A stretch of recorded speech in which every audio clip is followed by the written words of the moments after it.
పవన్ కళ్యాణ్ ఎంపీగా పోటీ చేయనున్నారు. కాకినాడ పార్లమెంట్ స్థానం నుంచి ఎంపీగా బరిలోకి దిగనున్నారు. ఎంపీగా ఎమ్మెల్యేగా రెండు చోట్ల పవన్ పోటీ చేస్తారని కొన్ని రోజులుగా ప్రచారం జరిగింది.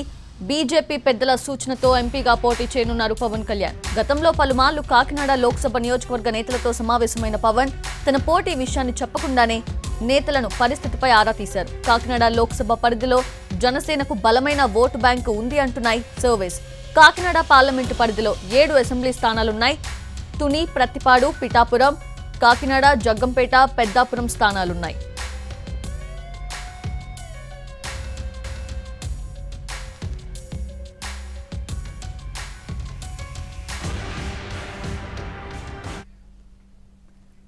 అది పవన్ కళ్యాణ్ ఎంపీగా పోటీ చేయనున్నారు కాకినాడ పార్లమెంట్ స్థానం నుంచి. సో పూర్తి డీటెయిల్స్ తెలుసుకుందాము. మా ప్రతినిధి ప్రసాద్ సిద్ధంగా ఉన్నారు. ప్రసాద్, ఎప్పటి నుంచో ప్రచారం జరుగుతూ ఉంది. So finally Pavan Kalyan Kakinada parliament స్థానం నుంచి ఎంపీగా పోటీ చేయబోతున్నారని చెప్పి ఆల్మోస్ట్ ఫైనల్ అయినట్టుగా తెలుస్తోంది. సో ఏంటి అప్డేట్స్?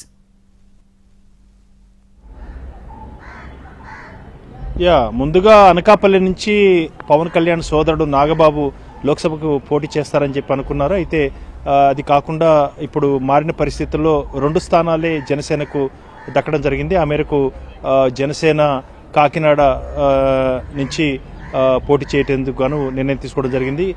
కాకినాడ నుంచి స్వయంగా జనసేన నేత పవన్ కళ్యాణ్ పోటీ చేయబోతున్నారు. ఆ మేరకు మొన్న రాత్రి జరిగినటువంటి చర్చల్లో బీజేపీ అగ్రనాయకత్వం కూడా ఆ మేరకు సూచించడం జరిగింది.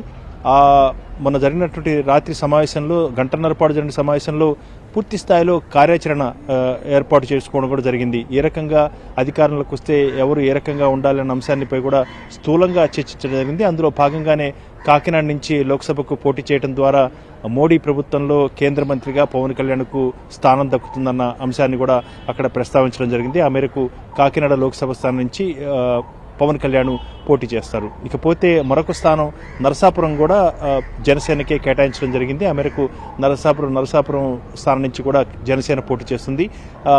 అంతకుముందు అంటే ఉదయం అనుకున్నట్టు ప్రకారం జనసేనకు కాకినాడ, మచిలీపట్నం స్థానాలు లోక్సభ స్థానాలు అని అనుకున్నారు. అయితే మచిలీపట్నం స్థానాన్ని చివరి నిమిషంలో విరమించుకోవడం జరిగింది. ఆ మేరకు నరసాపురం స్థానం నుంచి జనసేన పోటీ చేస్తుంది. మచిలీపట్నం స్థానం నుంచి టీడీపీ పోటీ చేయబోతుంది. ఇకపోతే మొత్తం 8 లోక్సభ స్థానాలను ఇటు జనసేనకు బీజేపీ కలిపి కేటాయించుకోవడం జరిగింది. ఆ మేరకు ఒక అవగాహన కూడా కుదిరింది. కాబట్టి 2 స్థానాలు జనసేనకు పోగా మిగిలిన 6 స్థానాల్లో బీజేపీ పోటీ చేయబోతుంది. బీజేపీ పోటీ చేసే స్థానాల్లో హిందూపురం లేదా తిరుపతి కాకుండా ఈ 2 స్థానాల్లో ఒక స్థానం కాకుండా రాజంపేట, రాజమండ్రి, అదేవిధంగా అరకు, ఏలూరు, అనకాపల్లి ఈ 6 స్థానాలను కూడా బీజేపీకి కేటాయించడం జరిగింది. అనకాపల్లి నుంచి సీఎం రమేష్ పోటీ చేసేందుకు అవకాశం ఉంది. ఏలూరు నుంచి సుజనా చౌదరి పోటీ చేసేందుకు అవకాశం ఉంది. రాజమండ్రి లోక్సభ స్థానం నుంచి బీజేపీ రాష్ట్ర అధ్యక్షురాలు పురంధేశ్వరి అక్కడి నుంచి పోటీ చేసేందుకు అవకాశం ఉంది. ఇకపోతే రాజంపేట నుంచి మాజీ ముఖ్యమంత్రి కిరణ్ కుమార్ రెడ్డి పోటీ చేయబోతున్నట్టుగా తెలుస్తుంది. ఈ రకంగా అరకు నుంచి గీత, ఈ రకంగా వీళ్ళంతా కూడా పూర్తి స్థాయిలో అభ్యర్థులు ఎవరన్న అంశంపై కూడా స్పష్టంగా చర్చించుకోవడం జరిగింది. హిందూపురం లేదా తిరుపతి ఈ 2 లోక్సభ స్థానాల్లో ఏ స్థానం బీజేపీ నుంచి పోటీ చేయాలి అని అనుకున్నప్పుడు ఆ స్థానం నుంచి అభ్యర్థిని ఖరారు చేయడం జరిగింది. ప్రస్తుతానికి హిందూపురమా లేదా తిరుపతి ఈ 2 స్థానాల మధ్యనే పోటీ ఉంది. ఈ రకంగా 6 స్థానాల్లో లోక్సభకు బీజేపీ పోటీ చేయబోతుంది. మొత్తంగా 8 లోక్సభ స్థానాలు గాను 2 జనసేన, 6 లోక్సభ స్థానాలు బీజేపీ పోటీ చేస్తుండగా 30 అసెంబ్లీ స్థానాల్లో 2 పార్టీలు కూడా పోటీ చేయబోతున్నాయి. జనసేన 24 స్థానాల్లో, 6 అసెంబ్లీ స్థానాల్లో బీజేపీ పోటీ చేయబోతుంది. బీజేపీ పోటీ చేసే స్థానాల్లో విశాఖ నార్త్తో పాటు విశాఖ లోక్సభ స్థానం పరిధిలో మరొక స్థానం నుంచి బీజేపీ పోటీ చేయబోతుంది. కైకలూరు, అదేవిధంగా అరకు స్థానం నుంచి కూడా పోటీ చేసేందుకు అవకాశం ఉంది. దాంతోపాటు 6 అసెంబ్లీ స్థానాలు బీజేపీ పోటీ చేసేందుకు గాను ఇప్పటికే ఒక నిర్ణయం తీసుకోవడం జరిగింది. ధర్మవరం నుంచి వరదాపురం సూరి కూడా పోటీ చేయబోతున్నారు. ఆ రకంగా పూర్తి స్థాయిలో అక్కడ నిర్ణయం కూడా జరిగింది. శ్రీకాళహస్తి నుంచి కోలా ఆనంద్ పోటీ చేయబోతున్నారు. ఈ రకంగా అసెంబ్లీ స్థానాలు అభ్యర్థులు ఎవరు, అదేవిధంగా లోక్సభ స్థానం నుంచి అభ్యర్థులు ఎవరు పోటీ చేస్తున్న అంశంపై కూడా స్థూలంగా నిర్ణయం తీసుకోవడం జరిగింది. ఇటు లోక్సభ స్థానాలకు సంబంధించి చాలా క్లియర్గా స్పష్టంగా ఒక పిక్చర్ వచ్చిందని చెప్పుకోవడానికి అవకాశం ఉంది. జనసేన 2 స్థానాల్లోనూ 6 బీజేపీ లోక్సభ స్థానాల్లో పోటీ చేయబోతుంది. అభ్యర్థుల ఉన్న అంశంపై కూడా పూర్తిగా స్పష్టత వచ్చింది. ఇక లోక్సభ స్థానాలకు సంబంధించి కొంతమేరకు మార్పులు చేర్పులు ఉండే అవకాశం ఉంది. చివరి నిమిషంలో 24 అసెంబ్లీ స్థానాల్లో జనసేన అభ్యర్థులు పోటీ చేయబోతున్నారు.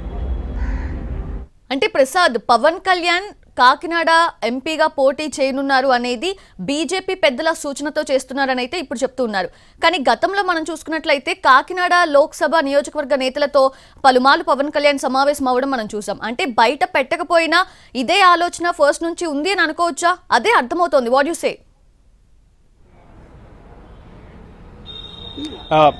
కాకినాడ లోక్సభ స్థాన పరిధిలో తనకున్నటువంటి బలాబలను బ్యారేజ్ చేసుకునే విషయంలో సమీక్షా కార్యక్రమాలు నిర్వహించడం జరిగింది. అక్కడ తనకున్న బలాన్ని కూడా అంచనా వేసుకోవడం జరిగింది. ముందుగా పెద్దగా అక్కడ ఆలోచన లేదు. ముందుగా అనకాపల్లి నుంచి తన సోదరుడు నాగబాబును పోటీ చేయాలని చెప్పి కూడా అనుకోవడం జరిగింది. అయితే మారిన పరిస్థితుల్లో అనకాపల్లి బీజేపీకి కేటాయించడం ద్వారా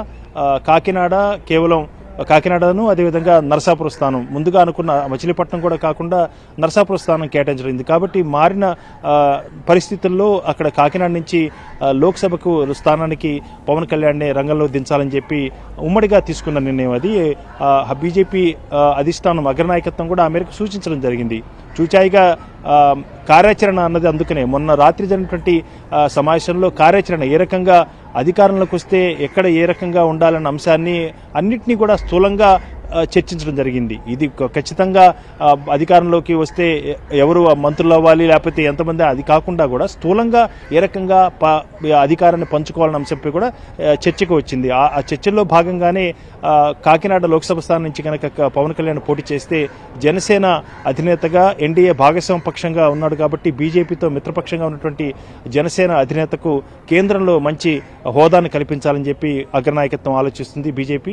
కాబట్టి బీజేపీ అగ్రనాయకత్వం కూడా ఆ మేరకు తన అభిప్రాయాన్ని కూడా ఆ చర్చల్లో భాగంగా తెలియచేయడం జరిగింది. కాబట్టి కాకినాడ లోక్సభ స్థానం నుంచి పోటీ చేసేందుకు పవన్ కళ్యాణ్ కూడా మొగ్గు చూపారు. పవన్ కళ్యాణ్ ఖచ్చితంగా కాకినాడ నుంచి పోటీ చేయబోతున్నారు. అదేవిధంగా నరసాపురం నుంచి కూడా జనసేన అభ్యర్థి పోటీ చేయబోతున్నారు. అది ఎవరన్నది ఇంకా కొంచెం అస్పష్టత ఉంది. దానికి సంబంధించి అతి త్వరలోనే స్పష్టత వచ్చే అవకాశం ఉంది. 2 లోక్సభ స్థానాలకు సంబంధించి కూడా చాలా వ్యూహాత్మకంగా అన్ని నిర్ణయాలు కూడా తీసుకున్నారు.